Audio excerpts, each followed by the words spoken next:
Ya, oke guys. Assalamualaikum, balik lagi dengan Jaki ya guys. Hari ini tanggal 22 Februari pukul 18 lewat 55 menit. Gua mau bahas Astra Agro Lestari.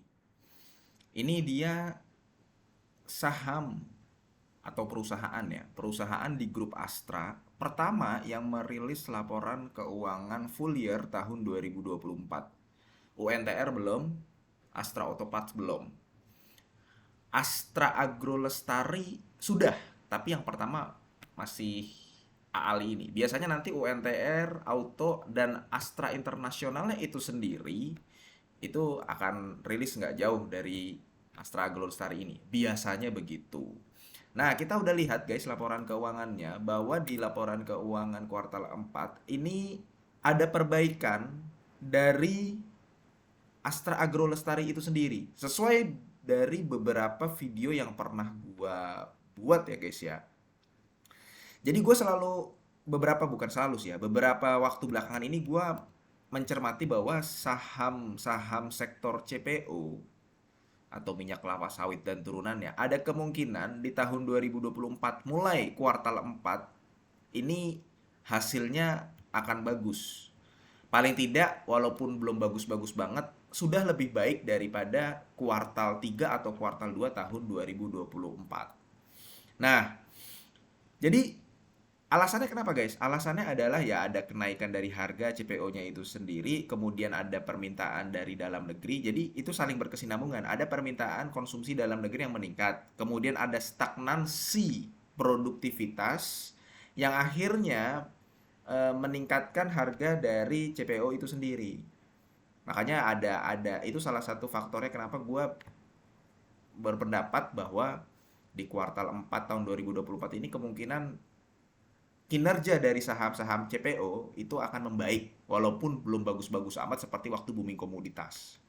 Tapi paling tidak membaik. Biasanya kalau misalkan ada perbaikan di kuartalan begitu, sahamnya yang tadinya turun akan berhenti.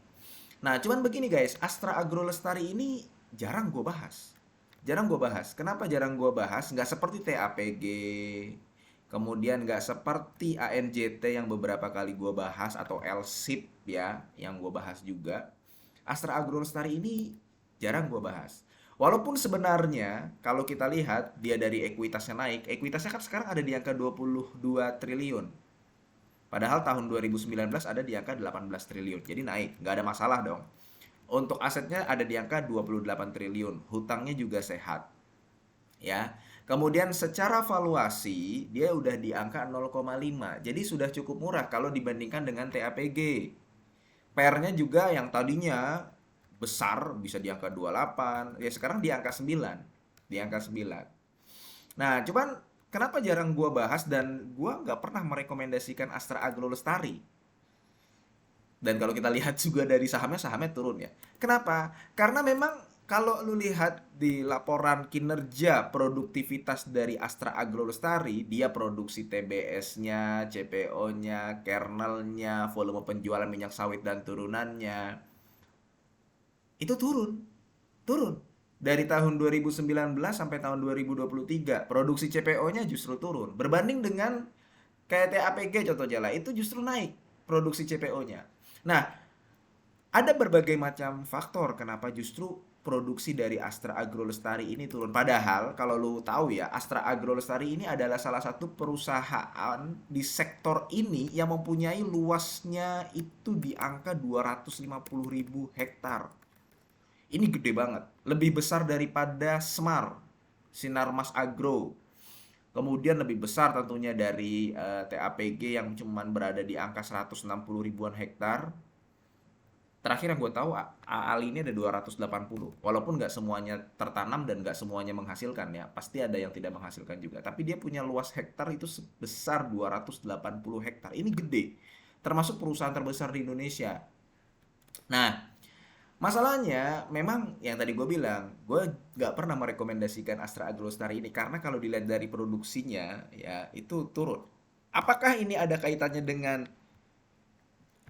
usia dari tanaman, usia dari tanamannya? Karena rata-rata umur tanaman dari Astra Agrostari itu ada di angka 16, 15. Nah ini nih.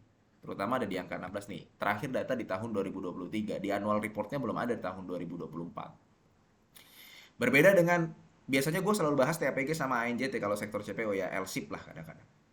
Yang masih memang usia tanamannya itu di angka 13-14 tahun. Sehingga ya sebenarnya lebih menarik kan kalau dari tonase memang ada beberapa yang pernah komen juga di YouTube bahwa bang ini mempengaruhi loh bang, mempengaruhi usia tanaman ini, mempengaruhi tonase. Barangkali lu yang ada yang memang bekerja di situ di sektor ini lu bisa komen, tapi yang jelas itu lebih menarik sehingga memang gua nggak pernah merekomendasikan AALI ini. Nah, cuman begini, ini kan sektor kalau misalkan si AALI ini dia kan nggak mungkin kan diem aja. Dia pasti akan ya replanting lagi, kemudian menanam kembali. Yang ditanam juga memang belum menghasilkan. Tapi nanti kalau misalkan sudah ditanamkan kembali, akan bisa memperbaiki rata-rata usia dari tanaman Astra Agro Lestari ini. Cuman itu membutuhkan waktu yang cukup lama. Jangan dipikir menanam kembali itu langsung 50.000 hektar. Enggak guys. Paling ditanam kembali per tahun itu 4.900 hektaran. 4.800 hektaran. Kayak gitu. Jadi butuh waktu yang lama bandingkan dengan yang dimiliki Astra Agro Lestari yang sebesar 200.000 hektar. Jadi butuh waktu yang lama. Oleh karena itu, kalau dilihat dari kondisi yang tadi gua sebutkan, ya, memang lebih menarik kalau Astra Agro Lestari ini bisa dapat di harga yang sangat murah mungkin. Memang kalau dari dividen, ini kita lihat ya, kalau dari dividen dia selalu membagikan rasio di angka 45% dari tahun 2012. Pernah absen di tahun 2015, tapi selebihnya oke lah. Di tahun 2023 dia udah bagikan 82. Ini data tahun 2023 ya. Terakhir di tahun 2024 dia udah membagikan interim kalau gue nggak salah di angka 80-an juga. Tapi yang jelas kalau misalkan dia sudah mengantongi EPS di angka 596, ya ini nih 596, dan menurut gua ini adalah kondisi terburuk Astra Agrosari ya di sini nih, di angka-angka segini ini adalah kondisi eh, terburuk Astra Agro Lestari. Dia agak sulit lagi kalau untuk mencatatkan di angka 109 seperti tahun 2019 atau lebih rendah dibandingkan angka ini 548. Jadi kemungkinan dia untuk naik semakin besar EPS-nya, tapi untuk lebih dalam lagi enggak. Anggaplah dia membagikan dividen 45%, ya 45% dari 596. Kita cek ya. Berarti dia akan membagikan dividen yield-nya itu di angka, nah ini 268. 268 dengan harga sekarang. Ini inget ya guys ya, DPS-nya, dividen persennya itu 268. Kalau harga sekarang adalah 5.900, ya berarti masih di angka 4%. Nah 4% ini sebenarnya nggak menarik-menarik amat. Untuk kalau lu mau mencari saham berdividen di sektor CPO, karena ada yang lebih menawarkan yield yang lebih menarik. Cuman kalau misalkan Astra Agro Lestari bisa dikasih di PBV 0,3 di harga berapa nih? 0,3 4.500 atau di harga 4.000, entah dia akan mencapai ke angka sini atau tidak. Biasanya kalau misalkan tidak ada sentimen yang positif ya tetap akan turun gitu ya, kecuali nanti ada sentimen positif.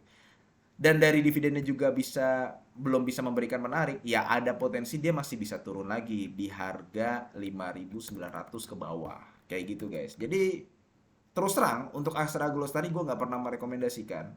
Bukan berarti sahamnya jelek, cuman ada opsi lain yang lebih menarik daripada Astra Agro Lestari ini. Oke, mudah-mudahan video ini bermanfaat ya guys, dan semoga lu sehat selalu sehingga kita bisa bertemu kembali di video-video selanjutnya. Ini bukan ajakan jual beli. Gua akhiri, wassalamualaikum warahmatullahi wabarakatuh.